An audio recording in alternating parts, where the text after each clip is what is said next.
I'm Zoe Delahunty-Light, and if you've played Elden Ring or even watched the trailers, you'll know that Godwin the Golden, or the lack of Godwin the Golden, is a big part of why the Lands Between is in such a mess. Warring demigods, those who live in death, an absent goddess, it can all be traced back to the night when Godwin the Golden was killed. But what was he like before he died? I'm going to answer that question and delve into the hidden details about his death in this Elden Ring lore video, so get your mourning robes on and let's begin. Godwin the Golden was Marika's first child. Born to her and Godfrey, the first Elden Lord, he was pretty much the apple of Marika's eye, with long golden hair just like his mother. Details about his childhood are sparse, as it's only when he starts to befriend the dragons that his past comes into light.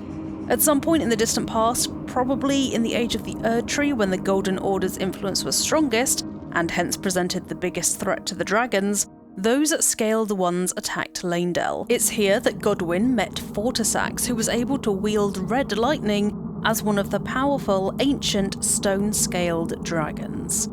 During this battle, as described in the Lightning Spear incantation, Godwin the Golden defeated Fortisax. Instead of this sowing discord between the two, Godwin's martial prowess was so enthralling that a mutual respect developed between the adversaries, with Godwin ending up befriending his fallen foe. From this point forth, Fortisax and Godwin were close and, together, established the dragon cult in the capital. Godwin evidently respected and was impressed by Fortisax, as otherwise I don't think he would have been such a proud member of this dragon cult. Cult, by the way, doesn't mean that it was a bad thing or something taboo, it's simply what it's called in the game, and I'll explain more about it in just a bit. Such was the bond between the demigod and the dragon that Godwin was even taught how to channel golden lightning and use it on the battlefield. As lightning is the purview of dragons and is their most powerful weapon, the knowledge of how to harness it is not only precious, but must be something that's only bestowed upon their most trusted allies, because they're sure they're not going to use it against them. Godwin and Fortisax were inseparable. The dragon cult was created with the help of Fortisax's sister, Lanso. Now, this whole worshipping ancient dragons thing might seem heretical, as if the Golden Order would object to it, but according to the lore, it's not. It's written that the worship of ancient dragons does not conflict with belief in the Erd Tree. After all, the Gravelstone seal says that lightning is imbued with gold. Gold is the signifier of the Golden Order and the influence of the Greater Will, so by worshipping dragons, it sounds like you're still worshipping the Greater Will by proxy. It's also worth bearing in mind that in the distant past, Dragonlord Placidusax was also an Elden Lord themselves, so clearly dragons and the Greater Will aren't incompatible. By all signs, Godwin was beloved by his people. He was given the moniker Godwin the Golden, and that's not the kind of name you give someone you're not too fond of. Considering Godwin was a champion, son of the goddess Queen Marika the Eternal, and had brought not just peace, but friendship with the dragons, it's no wonder that people took a shine to him. I haven't come across any accounts of him doing anything nefarious so far, which doesn't mean Godwin was perfect, but it does indicate that if there were any shady goings on, they were kept secret. Perhaps it's this adoration that made Godwin a target. On the night of the Black Knives, Godwin was murdered by Numen assassins and Ranni. You can find a more detailed account of that night in my Ranni video, but the big thing you need to know is that Godwin was the first demigod that had ever died in the Lands Between. This is because death wasn't really a thing since Marika removed the rune of Destined Death from the Elden Ring. Destined Death is the final death for all things, and basically the ability for creatures to die. Usually souls touched by grace are absorbed back into the Erd Tree and reincarnated, but not anymore. Marika did this to make herself and her children immortal, out of fear of losing the things she treasured most in the entire world. Ranni and her Black Knife assassins stole this rune of death from Malekith, Marika's shadowbound vassal who had been ordered to guard it. By imbuing blades with the rune of death, Ranni was able to slay her own flesh, and those same knives killed Godwin. Ranni was left without a body, hence residing in that Snow Witch doll, and Godwin was left without a soul. Upon perishing, both were now brandished with the curse mark of death. Ranni's plot initiated the Shattering, but that's not the topic of this video, so I'm not going to go into much more depth about it. All you need to know is that Marika loved Godwin so much that his assassination pushed her to the very brink. When she heard of his death, everything around her fell apart. In her grief, she shattered the very Elden Ring that she had altered to secure her child's immortality. This act would not go unpunished. Godwin's body was buried in the Erdtree's roots, but deep under Stormveil Castle, other parts of his flesh appeared as what sorcerer Rogier calls a sacred relic. As the roots of the Erdtree can be found throughout the lands between, I think he appeared in Stormveil by somehow using the roots of the Erdtree to move. I'm not entirely sure how though. The Postmortem of Demigods is something I would like to know more about, however, so if you have some details that might explain this, then please let me know in the comments below. Godwin wasn't the only one who died that night, as other demigods also perished and became soulless. Their remains were buried in giant, wandering mausoleums bedecked with bells which constantly rang out in mourning for the deceased demigods. Mausoleum soldiers and knights even voluntarily beheaded themselves so they could serve these demigods in death, and can be found protecting these mausoleums while eerily lacking a head.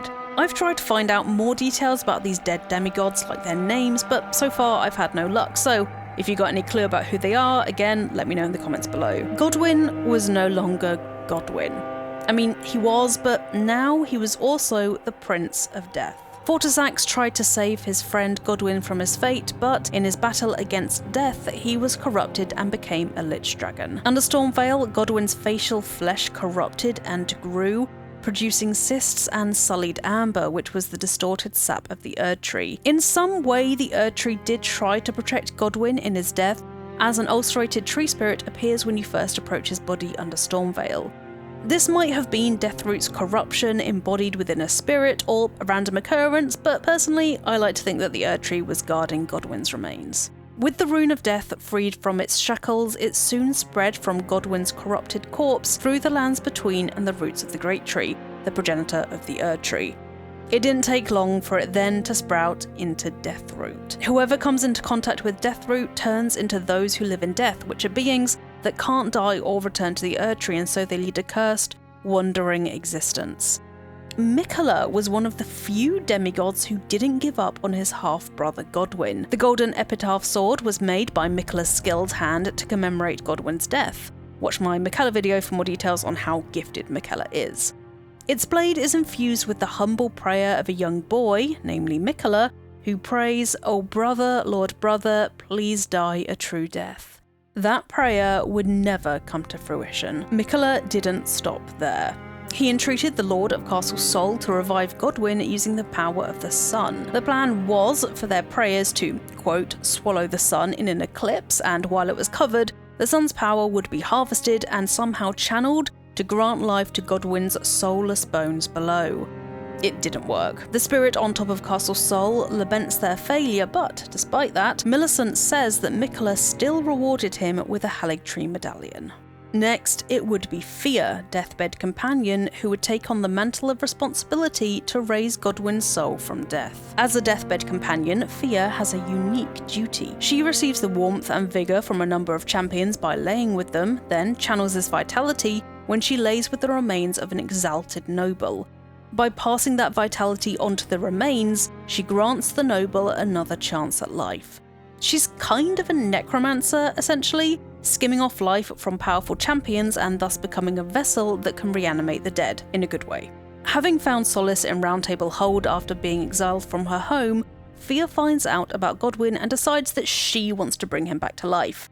She says this is so he can, quote, take his rightful place as first of the dead and claim a second, illustrious life as the Lord of the many and the meek. For Fia, this is an empowering gesture, with her having the power to choose to lie with Godwin of her own will, instead of lying with the remains of a noble who's been assigned to her. Pursuing her quest in Elden Ring culminates in the Duskborn ending, where you reunite the two curse marks, which are the runes carved in Rani's and Godwin's flesh on the Night of the Black Knives, to create the Mending Rune of the Death Prince and embed it within the Elden Ring, thus bringing death back to the lands between. By doing this, Fia says that you stay the persecution of those who live in death by becoming their Elden Lord. All she really wants is for those who live in death to be able to exist in peace and to bring death back to the lands between, as well as resuscitating Godwin, who in her mind will become the Golden Prince. And that's the lore and origins of Godwin the Golden, his life and death, and Fia's involvement explained. If you've not yet got your fill of Elden Ring lore, check out the pinned comment where you'll find my Elden Ring lore playlist. Do you have any other characters or events you're curious about and want me to cover? Let me know in the comments below. If you enjoyed the video, thanks very much, and don't forget to like and subscribe to Eurogamer as we have a new video out every single day. Now, I'm going to go and try and replicate Fia's deathbed robe as I love how it looks, so I'll see you next time.